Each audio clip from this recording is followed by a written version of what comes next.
everyone. Take. Hello everyone. Hope you are doing well and high in your spirits.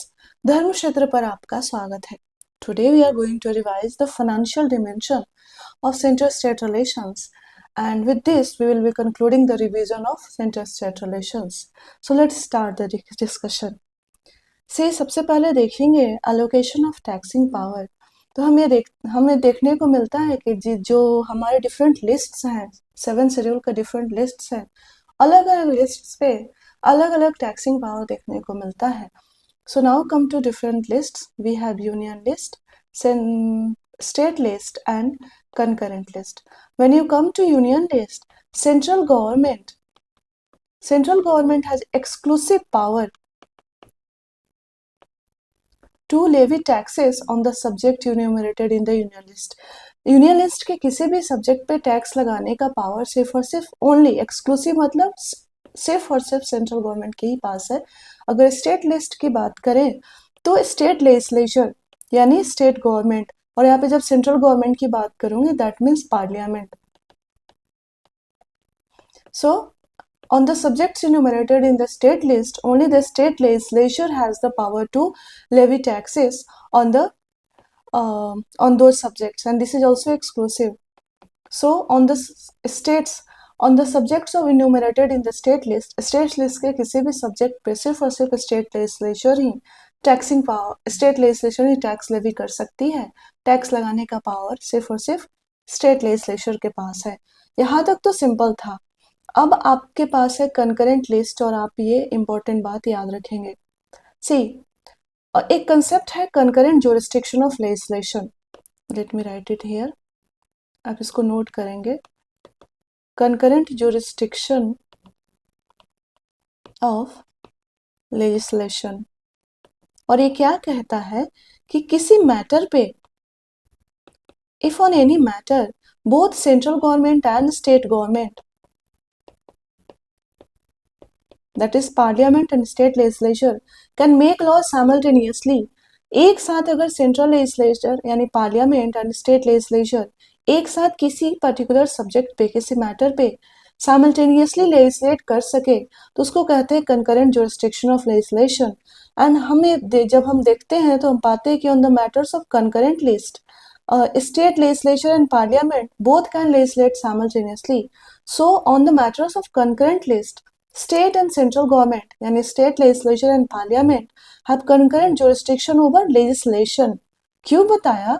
क्योंकि concurrent jurisdiction of legislation का तो concept है concurrent list के matter पे, लेकिन जब taxation की बात आती है तो याद रखेंगे आप कि there is no concept of concurrent taxation. There is no concept of concurrent taxation or concurrent jurisdiction of taxation. यानी और दूसरी बात ये भी याद रखेंगे कि concurrent list में कोई भी एंट्री टैक्सेबल नहीं है. That is no tax entries in the concurrent list. यानी concurrent list में जो भी सब्जेक्ट्स हैं, जो भी मैटर्स हैं, दे आर नॉन टैक्सेबल.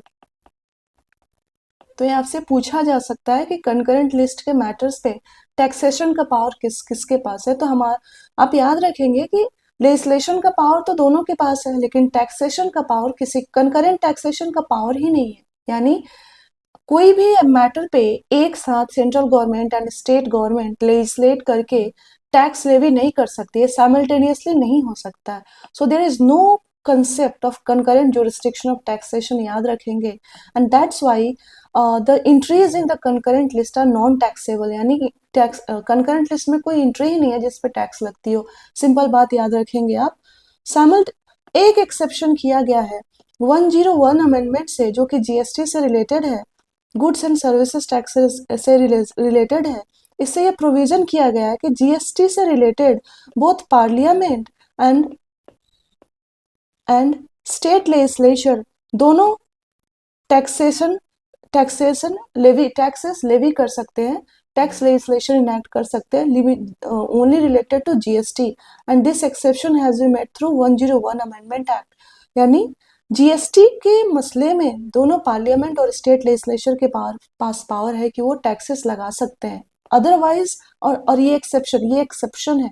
ये आपसे पूछा जा सकता है कि जीएसटी में टैक्स लेजिस्लेशन कौन कर सकता है। तो जीएसटी में दोनों के पास कंकरेंट पावर है टैक्स लेजिस्लेशन का, दोनों पार्लियामेंट और स्टेट लेजिस्लेचर कर सकती है। और एक एक्सेप्शन है, और एक्सेप्शन किस अमेंडमेंट से लाया गया है? 101st अमेंडमेंट से। अदरवाइज कंकरेंट लिस्ट में कोई भी टैक्सेबल एंट्रीज है ही नहीं, और साथ ही साथ in India we don't have this power called concurrent jurisdiction of taxation. दोनों पार्लियामेंट एंड स्टेट लेजिस्लेचर किसी मैटर पे साइमल्टेनियसली टैक्स नहीं लगा सकते, टैक्स लेजिस्लेशन नहीं इनेक्ट कर सकती है। क्लियर है ये? इन तीनों के अलावा union list, state list and concurrent list हमारे पास होता है एक residuary power, right? So residuary power of legislation union government में वेस्टेड है, and residuary power of taxation ये पार्लियामेंट में वेस्टेड है, याद रखेंगे आप। And through by exercising this residuary power of taxation parliament ने बहुत सारे टैक्सेस भी लगाए हैं, जैसे wealth tax, gift tax etcetera. So ये एक ब्रॉडर कंसेप्ट है आपका टैक्सिंग पावर का लोकेशन कैसे कैसे हुआ, एक बार रिवाइज करा देती हूँ। यूनियन लिस्ट में किसका टैक्सिंग पावर है? पार्लियामेंट का एक्सक्लूसिवली। स्टेट लिस्ट में किसके पास टैक्सिंग पावर है? स्टेट लेजिस्लेचर का एक्सक्लूसिवली, यानी स्टेट लेजिस्लेचर के किसी भी मैटर पे टैक्स लेवी करने का पावर किसके पास है? स्टेट लेजिस्लेचर के पास। कंकरेंट लिस्ट की जब बात आती है तो इंडिया में हमारे पास कोई कंकरेंट जुरिस्डिक्शन ऑफ लेजिस्लेशन का कंसेप्ट नहीं है, कंकरेंट जुरिस्डिक्शन ऑफ टैक्सेशन का कंसेप्ट नहीं है। कंकरेंट लिस्ट का सीधा अगर लेजिस्लेशन की बात करें तो कंकरेंट लिस्ट का सीधा हिसाब है कि both parliament and state legislature can enact law on any matter of the concurrent list. Concurrent list के किसी भी मसले पे पार्लियामेंट और स्टेट लेजिस्लेचर लॉज इनेक्ट कर सकती है, लेकिन जब टैक्स लगाने की बात आती है तो क्योंकि हमारे पास कंकरेंट टैक्सेशन या फिर साइमल्टेनियस जुरिस्डिक्शन ऑफ टैक्सेशन का कंसेप्ट नहीं है, सो ऐसा नहीं हो सकता कि एक ही मसला हो जिसपे यूनियन पार्लियामेंट भी लेजिस्लेट कर रही है टैक्स से रिलेटेड एंड स्टेट्स भी टैक्स लेजिस्लेशन कर रही है। सो इसीलिए कंकरेंट लिस्ट में कोई भी टैक्सेबल एंट्री रखा ही नहीं गया, यानी कोई भी एंट्री जो कंकरेंट लिस्ट में है उस पर टैक्स नहीं लग सकता है। इसका एक्सेप्शन है एक 101st अमेंडमेंट से, जीएसटी से रिलेटेड एक जीएसटी से रिलेटेड अमेंडमेंट है, and goods and services tax के केस में ये प्रोवाइड किया गया है कि for the tax governance of GST, Parliament and state legislature both can simultaneously enact tax legislation. Tax legislation, tax से रिलेटेड कानून दोनों पार्लियामेंट और स्टेट लेजिस्लेचर बना सकती है सिर्फ और सिर्फ जीएसटी के केस में through 101st amendment act. And residuary power of legislation किसके पास है? पार्लियामेंट के पास है। And by exercising this residuary power parliament ने न्यूमरस टैक्सेस इंपोज किए including wealth tax, gift tax etcetera. इतना आपको पता होना चाहिए। इसके अलावा देखिए ये जो आर्टिकल्स हैं, don't run into this much details. अगर आपने अभी तक एग्जैक्टली जो अगर आर्टिकल्स की बात करें तो फंडामेंटल राइट्स, डीपीएसपीज, ड्यूटीज 355, 263, 262, 280, 275, 324, इस तरह के कुछ इंपॉर्टेंट आर्टिकल 1 to 5, इस तरह के कुछ इंपॉर्टेंट आर्टिकल्स हैं दैट यू शुड नो। जैसे जैसे article 75, right, 74 and 75, president, article 53 corresponding to governor. तो जैसे जैसे हमारे रिवीजन की क्लासेस बढ़ती जाएंगी I will keep emphasising over them. Otherwise आप इस तरह के टेबल्स को मेमोराइज करने मत बैठिएगा। जो भी आपको आर्टिकल्स हाईलाइट कराए जाएंगे try to read them with the help of bare act. Bare act पढ़िए उन आर्टिकल्स का, या फिर कॉन्स्टिट्यूशन ऑफ इंडिया का ऐप इंस्टॉल कर लीजिए, उनको पढ़ लीजिए। जो आर्टिकल्स आपको यहाँ पे इम्फोसाइज कराए जाएंगे उनको ही, अदरवाइज रिक्वायर्ड नहीं है। सी अगर हम टैक्सेशन का प्रोसेस देखें तो एक 3 स्टेप प्रोसेस होता है। सबसे पहले टैक्स लेवी होता है, फिर टैक्स कलेक्ट होता है, एंड देन जो यहाँ से कलेक्टेड सम है उसका अप्रोप्रिएशन, उस सम का या उस प्रोसेस का अप्रोप्रिएशन होता है। ठीक है, 3 प्रोसेस है, लेवी, कलेक्शन एंड अप्रोप्रिएशन।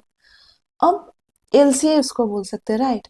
तो कॉन्स्टिट्यूशन ने ये जो 3 स्टेप प्रोसेस है इसमें सेंटर और स्टेट्स के पावर को भी डिस्टिंग्विश किया, डिफरेंशिएट किया है। यानी ऐसे सिचुएशंस हो सकते हैं कि जहाँ पे एक गवर्नमेंट के पास पावर है कि वो लेवी कर सकती है, दूसरे गवर्नमेंट के पास पावर है कि उन टैक्सेस को वो कलेक्ट करे, एंड अलोकेशन या फिर अप्रोप्रिएशन ऑफ दोज फंडेड, जब अप्रोप्रिएशन यानी खर्चा करने की बात आती है तो हो सकता है कोई एक गवर्नमेंट इंटायरली अप्रोप्रिएट करे या फिर दोनों में डिस्ट्रीब्यूट हो जाए, या फिर ऐसा ही हो सकता है, ऐसा भी हो सकता है केस कि एक सेंट्रल गवर्नमेंट या स्टेट गवर्नमेंट दोनों ही, कोई एक गवर्नमेंट लेवी भी करे टैक्स एंड कलेक्ट भी करे, किसी एक गवर्नमेंट की मशीनरी लगे इसमें कलेक्ट टैक्स को लेवी करे एंड कलेक्ट करने में, और जो भी प्रोसीड्स आए उनका अप्रोप्रिएशन ऐसा हो कि दोनों में डिस्ट्रीब्यूट हो। तो कॉन्स्टिट्यूशन ने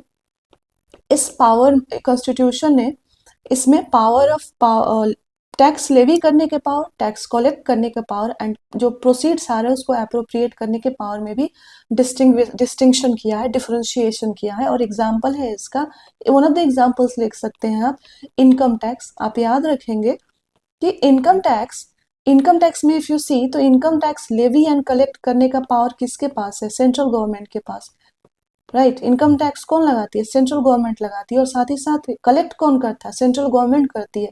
बट जब इनकम टैक्स इस लेवी एंड कलेक्शन के बाद जो प्रोसीड्स आ रहे हैं, ठीक है, अब इन प्रोसीड्स का अप्रोप्रिएशन कैसे होगा? तो दे आर डिवाइडेड, ये डिवाइड होता है, they are divided between centre and states. याद रखेंगे आप। तो ये बातें यहाँ पे समझाई गई है। इसके आगे ये कुछ रिस्ट्रिक्शंस है स्टेट्स के टैक्सिंग पावर पे, बहुत ही फैक्चुअल है, प्लीज इसमें मत जाइए, don't waste your time, don't waste your time. Again, distribution of tax revenue, don't waste your time, see this, the extent of factuality of the content, don't waste your time। आप taxes levied bye centre but देखिए हमने types हमने देख लिया, right. आप examples इसके देख सकते हैं, अपने नोट्स में इंक्लूड कर सकते हैं कि वैसे टैक्सेस जो हमने देखा कि लेवी कर रही है central government, but collect and appropriate, collection और अप्रोप्रिएशन का पावर स्टेट्स के पास है। एग्जाम्पल जैसे प्रोमिसरी नोट्स हो गए, शेयर्स का ट्रांसफर, इसको आप नोट्स में लिख सकते हैं, इतना डिटेल में नहीं जाना है। कम डायरेक्टली टू सरचार्जेस, मैं आपको यहाँ पे देखिए सरचार्ज पूछा जा सकता है आपसे इकोनॉमी में एज अ कंसेप्ट। तो article 271 deals with surcharge. So surcharges are basically constitutional mechanism to raise more revenues to the central government. So अगर आप इस आर्टिकल की हेडिंग पढ़ लें, आप इसका डिस्क्रिप्शन ना भी पढ़ें, तो सरचार्ज की इतनी बेसिक तो आप जान सकते हैं कि आप एग्जाम में क्वेश्चन बना लें। So the heading या title of the article 271 says that surcharge on certain taxes and duties for the purposes of center. So if you read it, article 271 says that surcharge on certain tax and duties, तो surcharge किस पे लग रहा है? Tax and duty पे लग रहा है। तो सरचार्ज कोई नया टैक्स नहीं है, सरचार्ज कोई नया टैक्स नहीं है, ये ऑलरेडी एग्जिस्टिंग टैक्स और ड्यूटी पे टैक्स है, यानी surcharge is a tax on tax. याद रखेंगे आप। फर्स्ट थिंग कि सरचार्ज कोई नया टैक्स नहीं होता, ये ऑलरेडी टैक्स और ड्यूटी जो है उस पे लगते हैं टैक्स। तो फर्स्ट थिंग कि surcharge is tax on tax. अगर इस आर्टिकल 271 का सेकेंड पार्ट पढ़े, that is for the purposes of the centre, यानी जो भी प्रोसीड्स आते हैं इस टैक्स ऑन टैक्स से, वो एक्सक्लूसिवली कौन अप्रोप्रिएट करता है? सेंट्रल गवर्नमेंट अप्रोप्रिएट करती है। याद रखिएगा आप कि सरचार्ज से जो भी पैसे आते हैं, जो भी प्रोसीड्स आते हैं, वो सीधा किसके पास जाता है? It goes to centre exclusively, states का कोई शेयर नहीं होता है सरचार्ज में। याद रखेंगे आप। क्लियर है? और कौन कौन लेवी करता है सरचार्जेस? तो पहला लाइन है, पार्लियामेंट लेवी करती है सरचार्जेस। कोई भी टैक्सिंग पावर पार्लियामेंट के पास, और स्टेट टैक्स लेवी करने का पावर याद रखेंगे एक लेजिस्लेटिव पावर है, that is parliament and state legislature he tax लगा सकती है। तो सरचार्ज जो है वो पार्लियामेंट लगाती है। एक याद रखेंगे आप कि जीएसटी एक ऐसा टैक्स है जिसपे सरचार्ज नहीं लग सकता। ये आपसे पूछा जा सकता है कि किन पे सरचार्ज लग सकता है, किन पे नहीं लग सकता। तो goods and services tax exempted है, इस पे सरचार्ज इम्पोज नहीं किया जा सकता। आप याद रखेंगे, ठीक है, ये इंपॉर्टेंट है। बाकी इतने फैक्ट्स में नहीं जाएंगे कि कौन से टैक्सेज है जो स्टेट्स कलेक्ट करती है, रिटेन करती है. This is not important for us. This is important कि सरचार्ज क्या बेसिक्स जाने. Again, distribution of tax, distribution of non tax revenue में हमें देखिए ये जो नॉन टैक्स रेवेन्यू में क्या क्या आते हैं वो इकोनॉमी में आप पढ़ेंगे. हमारे लिए इंपॉर्टेंट है ग्रांट्स इन एड. तो ग्रांट्स इन एड पहले तो नॉन टैक्स रेवेन्यू है, आप याद रखेंगे. Grants in aid is a non tax revenue.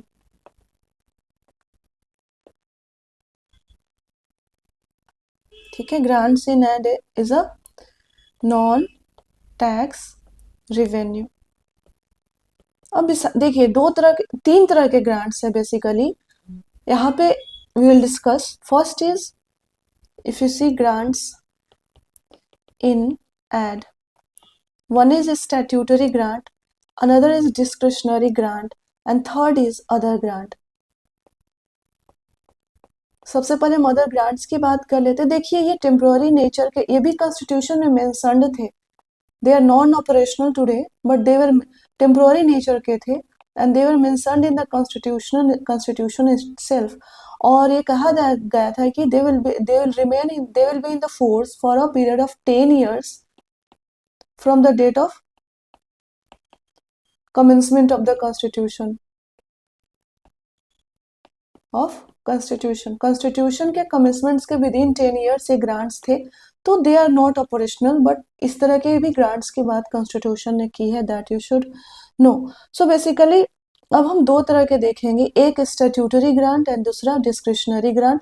Statutory grant is dealt bye article 275 of the constitution. Discretionary grant is dealt bye article 282 of the constitution. अब दोनों को देखेंगे. देखिए स्टैट्यूटरी ग्रांट में क्या है कि अंडर स्टैट्यूटरी ग्रांट पार्लियामेंट के पास पावर है. सबसे पहले बात, स्टैट्यूटरी ग्रांट में कौन ग्रांट करता है? पार्लियामेंट. पार्लियामेंट के पास पावर है कि स्टेट्स के फाइनेंशियल सिचुएशन को देखते हुए वो जो स्टेट्स फाइनेंशियल असिस्टेंट की नीड में हो, कौन से स्टेट्स जो फाइनेंशियल असिस्टेंस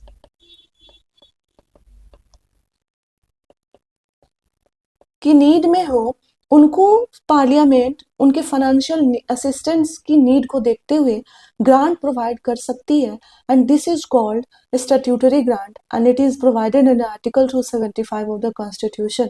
साथ ही साथ अब अलग अलग states they are at the different ladders of the financial development, right. तो अलग अलग स्टेट्स के फाइनेंशियल नीड्स भी अलग होंगे. So parliament is empowered to make different sum for different state या to grant different sum for different state. हम ग्रांट ही क्यों कर रहे हैं? स्टेट्स के फाइनेंशियल असिस्टेंस की नीड को सपोर्ट करने के लिए. अलग अलग स्टेट्स के अलग अलग फाइनेंशियल नीड्स होंगे and based on that parliament will grant different sums, right, for meeting their financial needs. और आप याद रखेंगे कि ये जो पैसे these sums, ये जो पार्लियामेंट फाइनेंशियल असिस्टेंट के लिए सम प्रोवाइड कर रही है, it is charged. these sums are charged on consolidated fund of India. याद रखेंगे आप, these sums are charged on consolidated fund of India. And fourth thing that you should remember कि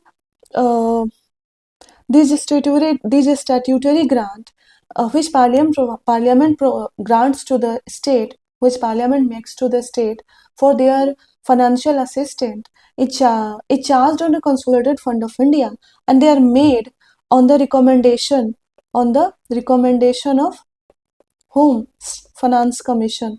याद रखेंगे आप, फिनांस कमीशन. चार बातें याद रखेंगे. स्टैट्यूटरी ग्रांट के अंदर आर्टिकल 275 डील करता है, पार्लियामेंट के पास पावर है कि स्टेट्स के फाइनेंशियल असिस्टेंस कि फाइनेंशियल नीड्स को देखते हुए उनको फाइनेंशियल असिस्टेंट प्रोवाइड किया जा सकता है। And based on the need of different state, parliament can grant different sums for different state, and these sums are charged on the consolidated fund of India, and these sums are distributed between given to the states on the basis of recommendation of finance commission। याद रखेंगे आप। Okay, अब हम discretionary grant पे आते हैं। सी disc under, देखिए statutory grant में किसके पास पावर है? पार्लियामेंट के पास पावर है सिर्फ। लेकिन जब डिस्क्रिशनरी ग्रांट की बात आती है तो if you read article 282 of the constitution, it says that parliament और स्टेट लेजिस्लेचर, यानी डिस्क्रिशनरी ग्रांट किसके पास है? दोनों के पास है। Parliament and state legislature can make any grant. Words देखेंगे आप, जहां एनी आए मीन्स बहुत वाइड है, कोई भी ग्रांट दे सकता है। फॉर एनी, और पर्पस क्या होगा? For any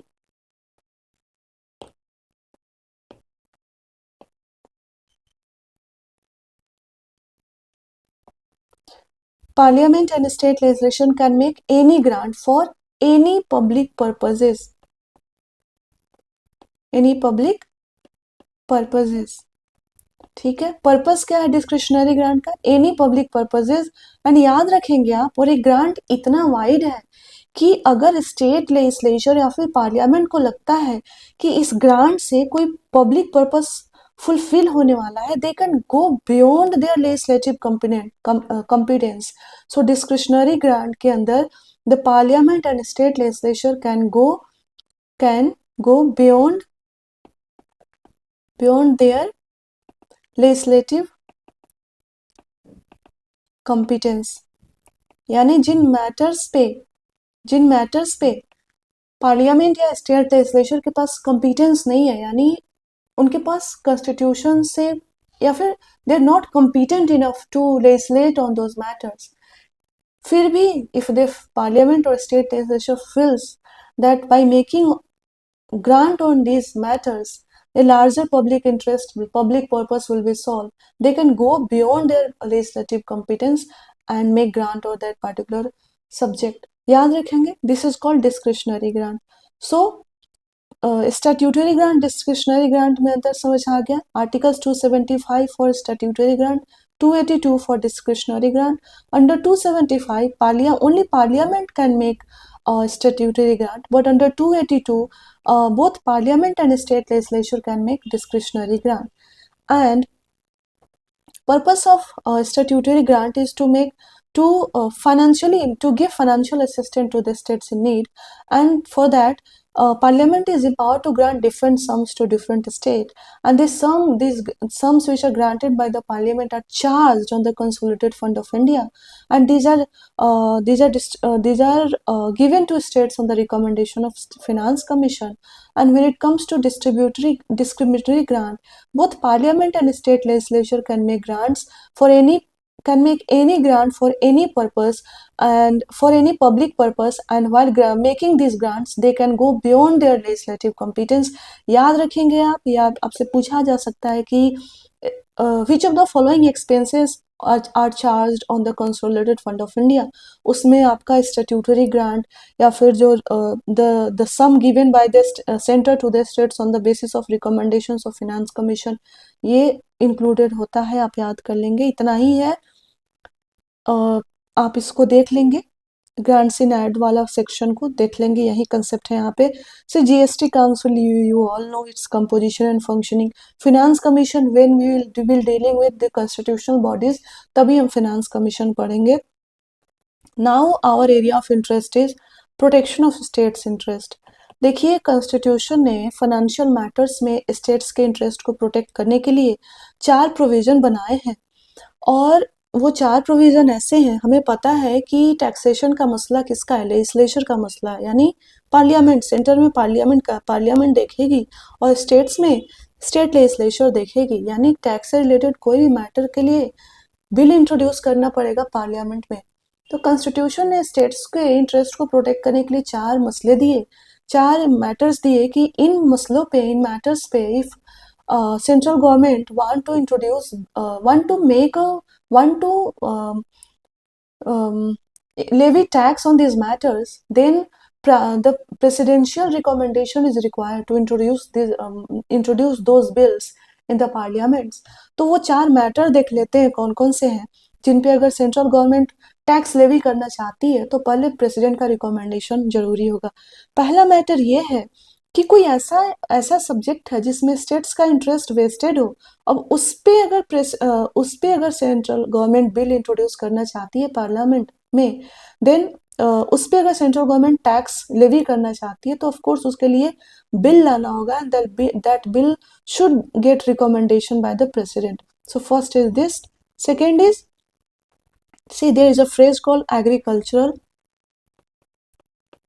income, and if central government want to change the meaning or the meaning of this expression, there is an expression called agricultural income, and if the central government want to change the meaning of this agricultural income, the government has to introduce a bill in the parliament, and that bill should get prior recommendation of the president.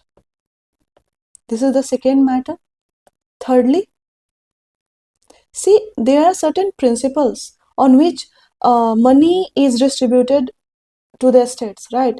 So there are certain principles based on that money is distributed between the states. So if the government wants to change these principles, what they have to do? They have to introduce a bill, and this bill should get prior recommendation of the president.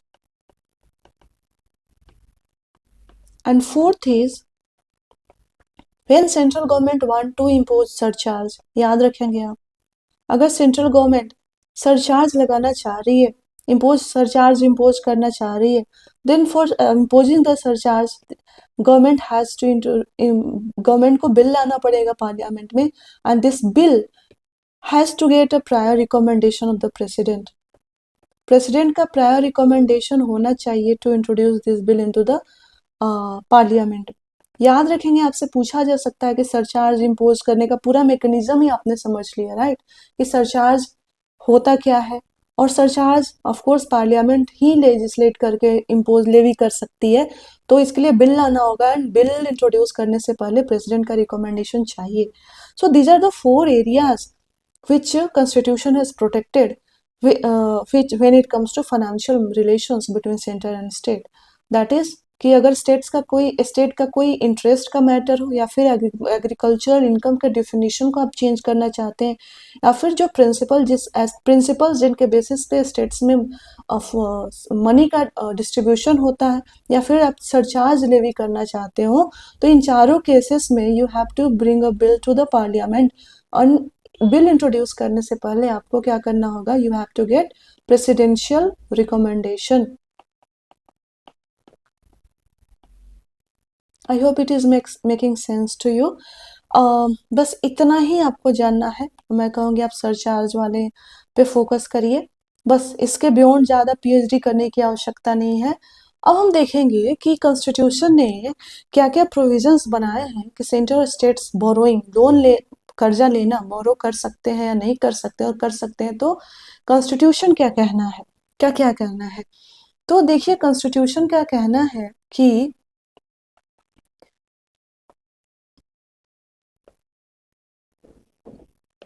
Constitution का कहना है कि central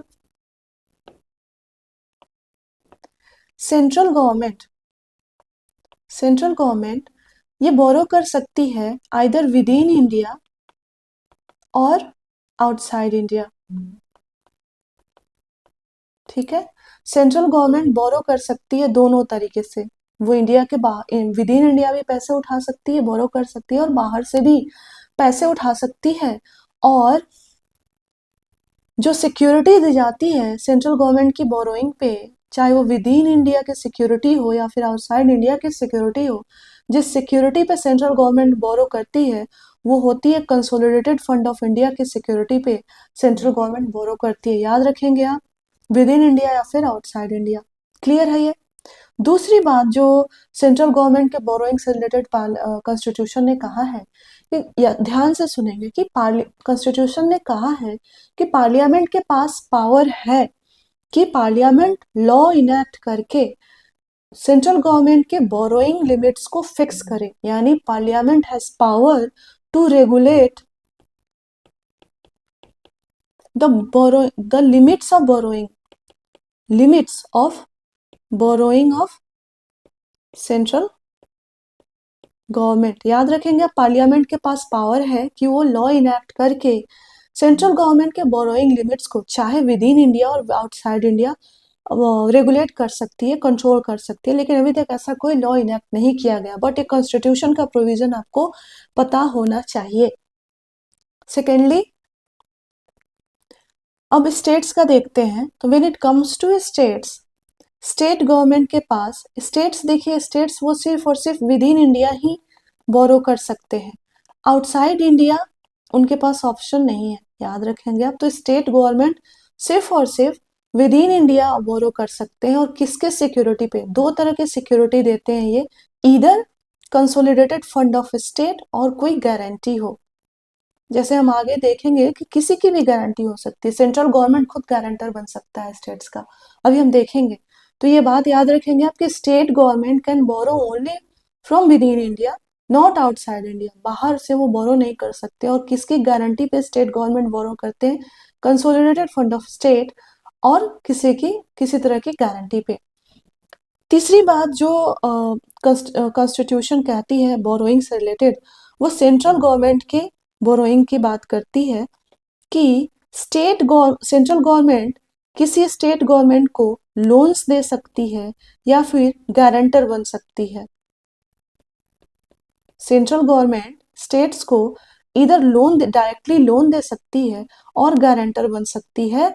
और इन दोनों cases में, चाहे central government directly पैसे दे दे या फिर गारंटर बने, इन दोनों केसेस में जो सम है वो कहाँ चार्ज होता है? कंसोलिडेटेड फंड ऑफ इंडिया पे चार्ज होता है। याद रखेंगे आप। और चौथी बात, अब देखिए, हमने देखा कि सेंट्रल गवर्नमेंट डायरेक्टली लोन भी दे रही है स्टेट्स को या फिर गारंटर बन रही है। तो चौथी बात जो कॉन्स्टिट्यूशन ने कहा है कि अगर स्टेट्स के पास ऑलरेडी आउटस्टैंडिंग हो सेंट्रल गवर्नमेंट का, ठीक है, आउटस्टैंडिंग लोन है सेंट्रल गवर्नमेंट का, तो फर्दर उनको अगर लोन लेना है तो सेंट्रल गवर्नमेंट की अप्रूवल लेनी होगी। बस इतनी सी बात है ये borrowing of central and state का। आप इसको समझ गए होंगे, नहीं तो फिर आप पीछे जाइए, रिमाइंड करिए, ये बहुत क्लियर हो जाएगा आपको। बस ये 4 बातें हैं। अब देखिए, बहुत बेसिक सा कंसेप्ट है, इंटर गवर्नमेंटल टैक्स इम्यूनिटी। आपको पता होना चाहिए, डायरेक्ट पूछ सकते हैं यूपीएससी। इंटर गवर्नमेंटल में टैक्स इम्यूनिटी मतलब क्या? There is a concept, Indian constitution में एक रूल है, क्या? Rule of immunity from mutual taxation,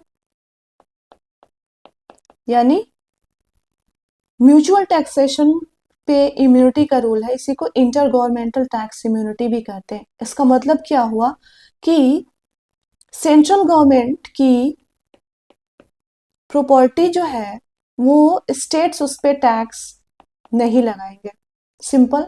and state government की जो प्रॉपर्टी है उस पे सेंट्रल गवर्नमेंट टैक्स नहीं लगाएगी। इतनी सी बात है। इंटर गवर्नमेंटल टैक्स इम्यूनिटी यानी दो गवर्नमेंट के बीच टैक्स इम्यूनिटी की बात हो रही है, यानी सेंट्रल गवर्नमेंट की जो प्रॉपर्टी है वो स्टेट टैक्सेशन से इम्यून है, स्टेट गवर्नमेंट की जो प्रॉपर्टी है सेंट्रल टैक्सेशन से इम्यून है।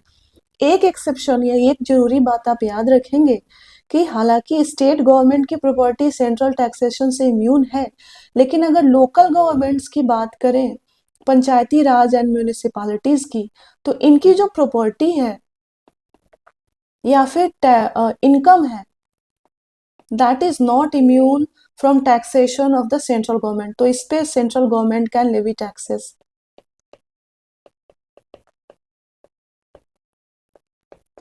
याद रखेंगे आप, इतनी सी बात है। इंटर गवर्नमेंटल टैक्स इम्यूनिटी का मतलब होता है कि सेंट्रल गवर्नमेंट और स्टेट गवर्नमेंट दोनों जो है एक दूसरे की प्रॉपर्टीज पे टैक्स नहीं लगाते हैं, लेकिन इसी को इम्यूनिटी फ्रॉम म्यूचुअल टैक्सेशन भी कहते हैं। लेकिन when it comes to properties और income of the local government, central government can levy taxes on them. इतनी सी बात ही है, बहुत ज्यादा कहानी है।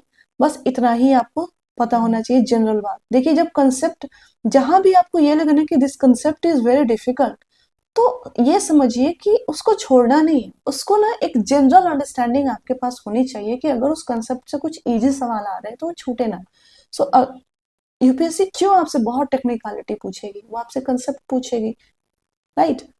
तो ये आपको इतना इंटर गवर्नमेंटल टैक्स इम्यूनिटी के बारे में पता होना चाहिए। अब हम देख लेते हैं कि सेंट्रल स्टेट फाइनेंशियल रिलेशंस पे इमरजेंसी का क्या इफेक्ट होता है। सो देखिए हम सिर्फ वही फाइनेंशियल रिलेशंस को डील करेंगे, तो नेशनल इमरजेंसी की बात कर लेते हैं। देखिए जब भी आर्टिकल 352 ऑपरेशन में होता है, तो आर्टिकल 352 प्रेसिडेंट को ये पावर देता है कि प्रेसिडेंट जो है, प्रेसिडेंट कैन मॉडिफाई, ये वर्ड इंपॉर्टेंट है, इस पे आगे एलाबोरेट करूंगी, माइंड में रखिएगा। President can modify the constitutional distribution of revenue between, ये टर्म इंपॉर्टेंट है, constitutional distribution of revenue between centre and states. अब इस कॉन्स्टिट्यूशनल डिस्ट्रीब्यूशन ऑफ रेवेन्यू में दोनों आ जाता है, taxes and grants in aid. तो जब भी आर्टिकल 352 ऑपरेशन में है, प्रेसिडेंट के पास पावर होता है कि प्रेसिडेंट मॉडिफाई कर सकते हैं ये जो कॉन्स्टिट्यूशनल यानी कॉन्स्टिट्यूशन में जो जो रेवेन्यूज का डिस्ट्रीब्यूशन लिखा गया उसको, यानी taxes on grants in aid को। और ये मॉडिफाई का मतलब होता है कि या तो वो ये जो पोर्शन है जो सेंटर से स्टेट में टैक्स और ग्रांट जो है वो डिस्ट्रीब्यूट होने वाला था, शेयर होने वाला था, इस पोर्शन को या तो वो रिड्यूस कर सकते हैं प्रेसिडेंट, या फिर इंटायरली कैंसल ही कर सकते हैं, ये ट्रांसफर कंप्लीटली कैंसल कर सकते हैं या फिर रिड्यूस कर सकते हैं। याद रखेंगे मॉडिफाई का मतलब। और ये जो मॉडिफाई प्रेसिडेंट ने जो ये मॉडिफाई किया कॉन्स्टिट्यूशनल डिस्ट्रीब्यूशन रेवेन्यू, ये कब तक इफेक्ट में रहता है, जब तक कि जिस फाइनेंशियल ईयर में इमरजेंसी सीज होता है, सीज होता है ऑपरेशन, इमरजेंसी का ऑपरेशन सीज होता है, उस पूरे फाइनेंशियल में ईयर में इस मॉडिफिकेशन का इफेक्ट रहता है। ये आप क्लियर रहेंगे। सी जब फाइनेंशियल इमरजेंसी, ये तो हमने आर्टिकल 352 का ऑपरेशन देख लिया, राइट। लेकिन जब फाइनेंशियल इमरजेंसी ऑपरेशन में हो, उस केस में क्या इफेक्ट्स देखने को मिलता है, तो हमने ये ऑलरेडी देखा है। बेसिकली जब फाइनेंशियल आर्टिकल 360 ऑपरेशन में हो, तो उस समय सेंट्रल गवर्नमेंट, हमने एग्जीक्यूटिव रिलेशन में देखा था, सेंट्रल गवर्नमेंट स्टेट्स को डायरेक्शंस दे सकती है। Directions related to what, to observe canons of financial property, यानी पैसे को सोच समझ के खर्च कीजिए। फाइनेंशियल डिसिप्लिन, सिंपल वर्ड्स में बोलूँ तो फाइनेंशियल डिसिप्लिन ऑब्जर्व की बात का डायरेक्शन दे सकती है। साथ ही साथ वो ये डायरेक्शंस दे सकती है कि आप जो स्टेट में जितने भी स्टेट्स के पर्सन्स हैं, स्टेट सर्विसेज में जो भी पर्सन्स हैं, उनके सैलरीज अलाउंसेस को कट करने की बात कर सकती है, रिड्यूस करने की बात कर सकती है। मोस्ट इम्पोर्टेंटली जो आपको याद रखना है कि when financial emergency is in operation, the extent of central government, extent to which central government can exercise its executive power is, it can give directions to reserve money bills and all financial bills for the presidential consideration.